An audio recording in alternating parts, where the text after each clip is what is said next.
आत्मसम्मान की जीत। प्रस्तावना रात के सन्नाटे में एक धीमी सी सिसकी ने घर की खामोशी को तोड़ दिया। ममता पलंग के कोने पर बैठी थी, आंखें सूजी हुई, हाथ में पुराना फोटो, शादी का दिन। उस फोटो में वह मुस्कुरा रही थी और उसके बगल में उसका पति, वही आंखें जो कभी उम्मीद की चमक थीं, अब दूरी और अपराध में डूबी हुई थीं। ममता के मन में सवाल घूम रहे थे। कहाँ टूट गया हमारा रिश्ता? क्या मैं कम थी या बस वक्त का दोष था? भाग पहला। मीठी शुरुआत। अर्जुन और ममता की शादी को 8 साल हो चुके थे। शादी प्रेम से हुई थी, विरोध भी झेला, परिवार भी मनाया, लेकिन उनका प्यार मजबूत था।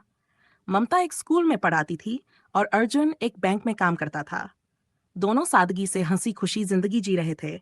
एक किराए के फ्लैट में छोटे छोटे सपने बुन रहे थे। उनकी एक ही ख्वाहिश थी, एक बच्चा, एक पूरा परिवार। पर शादी के 7 साल बाद भी किस्मत उन्हें यह खुशी नहीं दे पाई।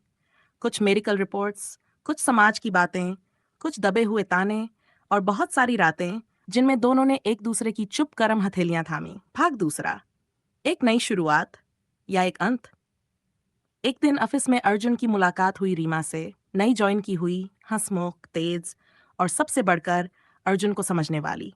धीरे धीरे बातें बढ़ी, कॉफी, हंसी, ध्यान और वही चीज जो इंसान को सबसे ज्यादा मात देती है, भावनात्मक सहारा। रीमा जानती थी कि अर्जुन शादीशुदा है, पर वह ये भी देख रही थी कि अर्जुन अंदर से टूट चुका है। अर्जुन के अंदर उथल पुथल थी, पर उसके टूटेपन से पैदा हुआ रिश्ता दिन ब दिन गहराता गया। और एक दिन ऐसा आया जब अर्जुन ने ममता को बताया, मुझे तुम्हें कुछ बताना है। और ममता की दुनिया बिखर गई। भाग तीसरा। तूफान। ममता शांत होकर सुनती रही। उसने जोर से नहीं चिल्लाया, कोई चीज नहीं तोड़ी। बस उस रात उसने एक बात समझ ली। रिश्ते हिंसा से नहीं टूटते, वे चुप्पी से टूटते हैं। अगले दिन उसने चाय बनाई, अर्जुन के कप में चीनी डाली, जैसे हमेशा डालती थी। बस अंतर यह था कि पहली बार उसने चीनी की मिठास महसूस ही नहीं की। ममता ने यह फैसला किया कि वह लड़ाई नहीं करेगी, तलाक नहीं मांगेगी, घर नहीं छोड़ेगी।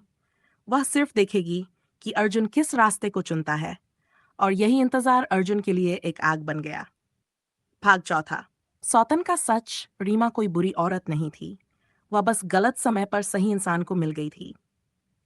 वह अर्जुन से सच्चा प्यार करती थी, लेकिन उसे यह भी दिखने लगा कि अर्जुन जब ममता की बात करता है, उसकी आंखें शर्म से झुक जाती हैं, न कि नफरत से।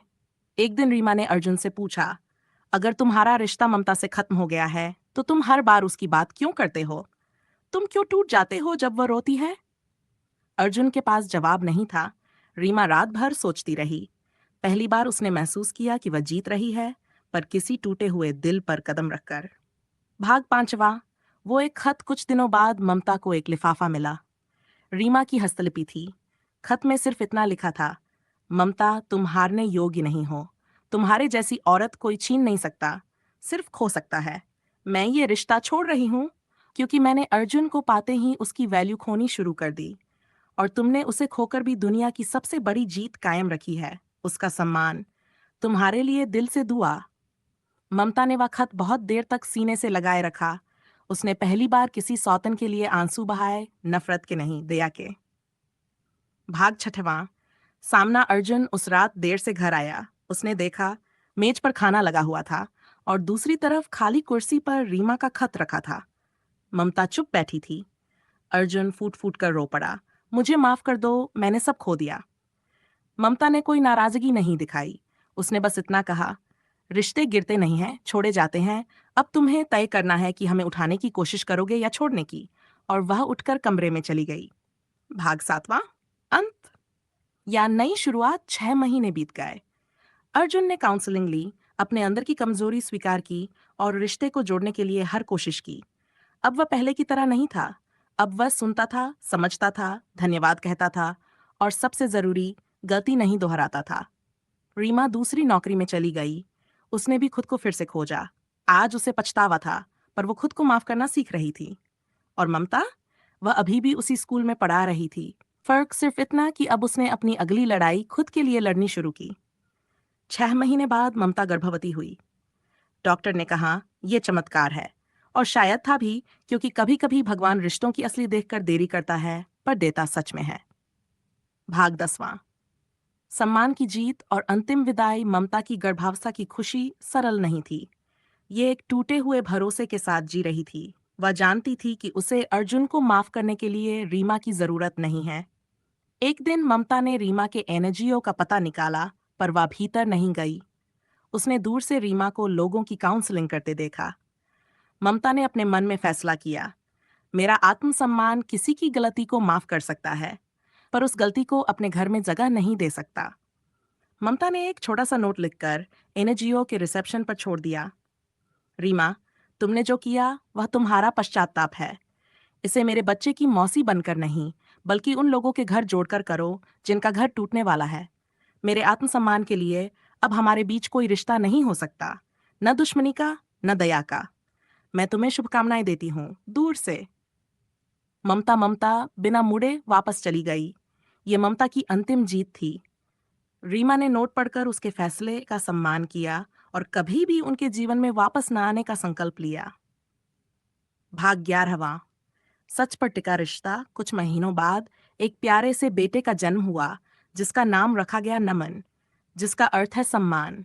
नमन के जन्म के बाद अर्जुन में एक गहरा और सच्चा बदलाव आया। वह अब सिर्फ एक अच्छा पति बनने की कोशिश नहीं कर रहा था, बल्कि वह ईमानदारी से वह पुरुष बन गया था जिस पर ममता भरोसा कर सके। एक रात नमन पालने में सो रहा था। ममता और अर्जुन बालकनी में बैठे थे।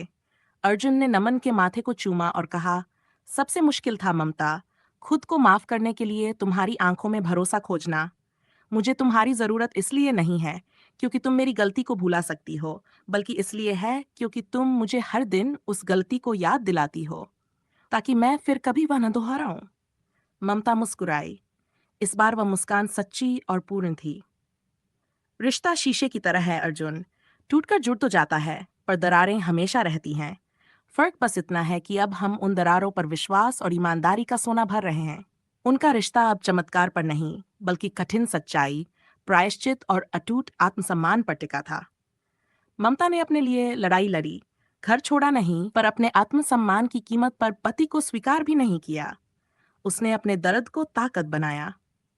यही थी उस घर की कहानी, जो हिंसा से नहीं चुप्पी से टूटा था, और नमन की सांसों से नहीं, बल्कि दो लोगों की सच्ची स्वीकारोक्ति से जुड़ा था।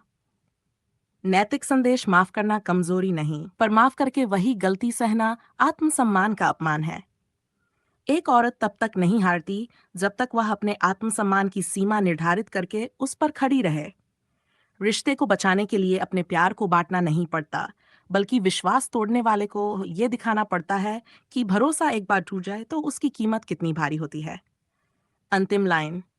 कहानी अगर पसंद आए तो हमारे परिवार का हिस्सा बनिए, लाइक करें, शेयर करें, कमेंट करें और चैनल को सब्सक्राइब जरूर करें। ये बात